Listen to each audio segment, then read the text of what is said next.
जय हिंद। मैं आपको 3 सेकंड देता हूं, आप सोच के बताइए कि ये गोल्डन ट्रिनिटी ऑफ यूपीएससी में एक सिलेबस है, दूसरा पीवाईक्यू है, तीसरा क्या है? ऑनेस्टली वीडियो को पॉज करके कमेंट कर दीजिएगा, मैं समझ जाऊंगा। देखो 90% ऐसे यूपीएससी एस्पिरेंट हैं जिनको नहीं पता है ये सीक्रेट हमारे प्रीलिम्स का कि आखिर ये तीसरा इतना इंपॉर्टेंट पिलर है क्या। हम क्या करते हैं कि हम जैसे चीजें चल रही हैं वैसे चलने देते हैं, जैसे जो पढ़ा रहा है हम वैसे पढ़ते हैं, हम अपना दिमाग बहुत कम यूज करते हैं।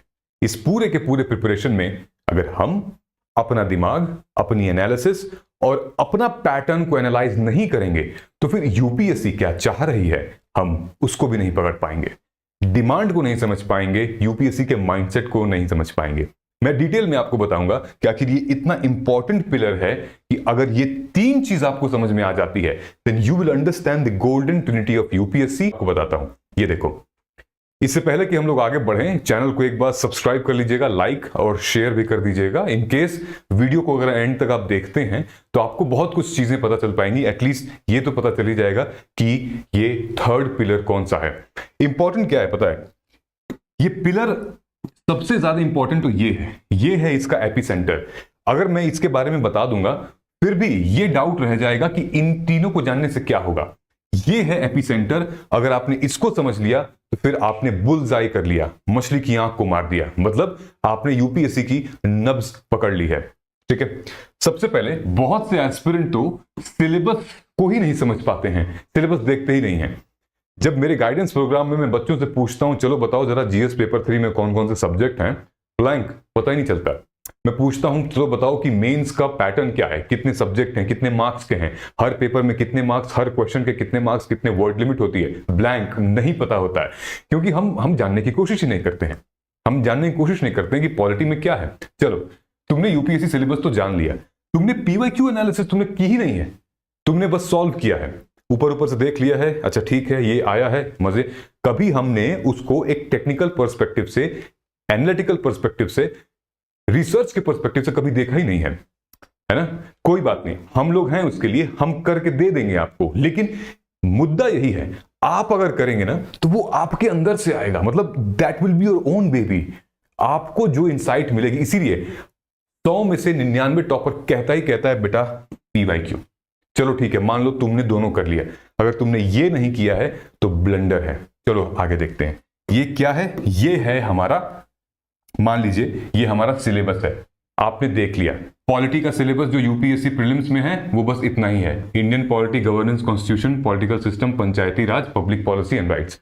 मैंने तुम्हारे लिए डिकोड भी कर दिया कि कॉन्स्टिट्यूशन ऑफ इंडिया में क्या पढ़ना है, preamble, part, schedule, amendment, important article, judicial review, ये सारी चीजें। पॉलिटिकल सिस्टम में क्या पढ़ना है, पंचायती राज में क्या पढ़ना है, ये मैंने डिकोड कर दिया कि प्रीलिम्स का सिलेबस है ये। ठीक है, नाउ ये है तुम्हारे पीवाईक्यूज। ठीक है, एक यूपीएससी सिलेबस जो कि मैंने बता दिया, ये है पीवाईक्यू एनालिसिस जो कि आपके सामने है कि पिछले 10 साल 15 साल के इन डेप्थ पीवाईक्यू एनालिसिस में क्या क्या आ चुका है, कहां कहां से क्वेश्चंस आए हैं। मान लीजिए कि आपने वो भी देखा है। अब इन दोनों को देख के करोगे क्या? क्या करोगे आप? पढ़ोगे बिल्कुल आप, ठीक है, आप नोट्स बनाओगे, ठीक है, पढ़ लिया, नोट बना दिया, अब क्या करोगे? अब जो सबसे इंपॉर्टेंट है वो है मॉक टेस्ट। जो थर्ड पिलर है इसका वो मॉक टेस्ट है। जानते हो क्यों? अब आप कहोगे अरे सर आप तो मतलब गजब, हमें तो पता ही था कि मॉक टेस्ट होगा, क्यों नहीं बताया पहले? देखो मॉक टेस्ट क्यों इंपॉर्टेंट है, ये इसलिए इंपॉर्टेंट है कि ताकि आपने ये सही से पढ़ा है कि नहीं, ये सही से किया है कि नहीं। अगर ये किया है सही से तो फिर यहां पे अफेक्ट दिखेगा, यहां पे फर्क दिखेगा, यहां पे समझ दिखेगी। अगर ये नहीं किया है, ये नहीं किया है तो यहां पे नहीं दिखेगा। तुम खुद अप्लाई करके देख लो, तुमने अगर ये कर लिया है, ये कर लिया है, ये नहीं किया है तो भी मार्क्स नहीं आएंगे। तुमने अगर ये कर लिया है, ये कर लिया है, इसको नहीं समझा है तो भी मार्क्स नहीं आएंगे। तुमने अगर पीवाईक्यू एनालिसिस और मॉक टेस्ट कर लिया है, सिलेबस नहीं समझा है क्या क्या है, तो भी मार्क्स नहीं आएंगे। ये तीनों ट्रिनिटी बहुत इंपॉर्टेंट है। ठीक है, अभी मैं डिटेल में बताता हूं ये क्या है, ये किस चिड़िया का नाम है, ये एपिसेंटर क्या है। इस एपिसेंटर को हम लोग कहते हैं नोट मेकिंग, इस एपिसेंटर को हम लोग कहते हैं रिवीजन। मतलब कि जब आपने सिलेबस को पढ़ा उसके बाद रीडिंग की, ठीक है, कंटेंट पढ़ा, नोट्स थोड़े बनाए, फिर पीवाईक्यू को जब आपने किया तो आपका कंटेंट और रिच हुआ और इनहैंस हुआ। फिर आपने जब मॉक टेस्ट लगाया, मॉक टेस्ट लगाने के बाद आपको अपनी गलतियों का एहसास हुआ। ठीक है, जब गलती हुई तो आपको क्या पता चला? आपको यह पता चला कि मेरी स्ट्रेंथ कहां है, मेरी वीकनेस कहां है। तब जाके हम अब असली नोट मेकिंग पे आएंगे। तब हम करेंगे कि मेरा जो वीक एरिया है, मेरा जो गलत एरिया है और जो मैंने ब्लैंक छोड़ दिया है, अब हम उस पर फोकस करेंगे। ठीक है, ये जो ट्रायंगल है ये अपने आप में इस एक्सट्रीमली इंपॉर्टेंट, नहीं किया तो फिर आपकी दिक्कत होगी। देखो, मॉक टेस्ट है, करेक्ट क्वेश्चन होते हैं, रॉन्ग भी होगा और आपने अटेम्प्ट भी नहीं किए हैं। इंपॉर्टेंट क्या, मैं आपको रिवीजन का तरीका बता रहा हूं, वो जो नोट मेकिंग और रिवीजन है ना, कैसे होगी इस टाइम पे। जो करेक्ट है उसको आप लिखोगे। आपने मॉक टेस्ट दिया, ठीक है, आपने sectional wise mock test, NCERT mock test दिया है, ठीक है, तो आप क्या करोगे? अगर आपके पास, भाई देखो, सबसे इंपॉर्टेंट क्या है, आपके पास ऐसे मॉक टेस्ट होने चाहिए। कैसे? जिसमें कि एनसीईआरटी वाले हो पहले, फिर सेक्शनल हो, फिर पीवाईक्यूज हो, फिर उसके बाद फुल लेंथ टेस्ट हो। और उसी के लिए हमने यहां पर किया हुआ था। ऑलरेडी आपको कई सारे बच्चों ने अब तो ज्वाइन भी कर लिया है, जो मार्गदर्शन आईएएस का प्रीलिम्स टेस्ट सीरीज किट है, जिसमें कि लगभग आपको 1000 से भी ज्यादा हर सब्जेक्ट के एनसीईआरटी के क्वेश्चंस मिलेंगे। अब वो भी बहुत डायनेमिक क्वेश्चन है, 1000 प्लस क्वेश्चन है, पीवाईक्यू से इंस्पायर हुए क्वेश्चन है, 500 प्लस थीम वाइज एमसीक्यू है सब्जेक्ट वाइज पे। हर सब्जेक्ट, पॉलिटी का मैंने दिखाया था ना कि फंडामेंटल राइट, डीपीएसपी, फिर उसके बाद फिर प्रेसिडेंट है, गवर्नर है, सब पे 15-15, 20-20 क्वेश्चंस हैं, dynamic questions, 100 plus mixed MCQs, यानी कि 10 एफएलटीज फुल लेंथ टेस्ट। कमाल की बात यह कि इतना अफोर्डेबल अमाउंट है कि कोई भी इसको अफोर्ड कर सकता है, कोई भी। ये अभी फिलहाल हिंदी और इंग्लिश दोनों माध्यम में अवेलेबल है और आप इसको डाउनलोड भी कर सकते हो, प्रिंट भी कर सकते हो, अपने टाइम पे अटेम्प्ट भी कर सकते हो। ऑनलाइन सिर्फ नहीं है, डाउनलोड करो पीडीएफ, अपने टाइम पे करो और एनालिसिस कर सकते हो आप, ताकि स्क्रीन टाइम आपका बचेगा। ठीक है, ये एक्सप्लेनेशन के साथ भी है, आंसर की एन एक्सप्लेनेशन, और आपको एक फ्री मॉक टेस्ट ट्रैकर भी मिलेगा कि आप ट्रैक कर सकोगे कि हर मॉक टेस्ट में मेरी क्या परफॉर्मेंस है। फॉर एग्जांपल, आपका करेक्ट हो रहा है, ठीक है, आपने 100 क्वेश्चन दिए, 100 में से 30 करेक्ट है, 30 रॉन्ग है, बाकी 40 आपने अटेंड नहीं किए। करना क्या है आपको? आप टॉपिक लिखोगे कि मेरे सही कौन से हैं, ठीक है, 1 2 3 4 5 6, ये 6 टॉपिक मेरे सही हैं। ठीक, अब आप लिखोगे कि मेरे गलत कैसे गलत हो रहे हैं, क्या मेरी रिवीजन नहीं है, ठीक है, सिली मिस्टेक है, ठीक है, या फिर वो सोर्स तक मैं पहुंच नहीं पा रहा हूं जहां से क्वेश्चन आ रहा है, सोर्स गलत है।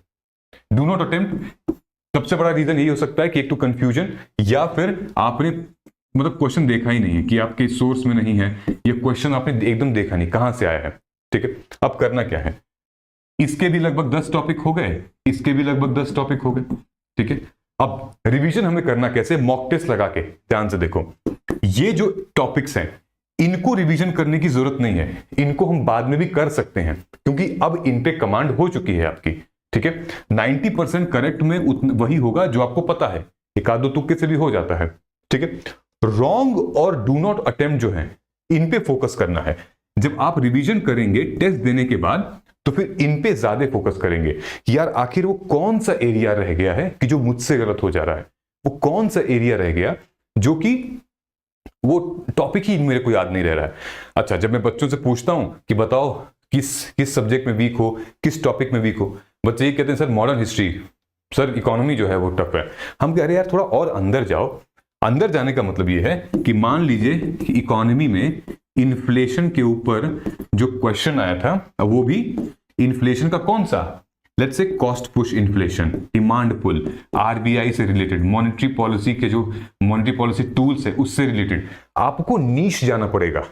ऐसा नहीं कह सकते कि मेरा इकोनॉमी वीक है, नहीं। देखो ना, इकोनॉमी में अगर 20 क्वेश्चन था, 5 सही है, 15 गलत है, तो 5 जो सही है वो देखो, उनको हटा दो, क्योंकि वो समझ चुके हो तुम।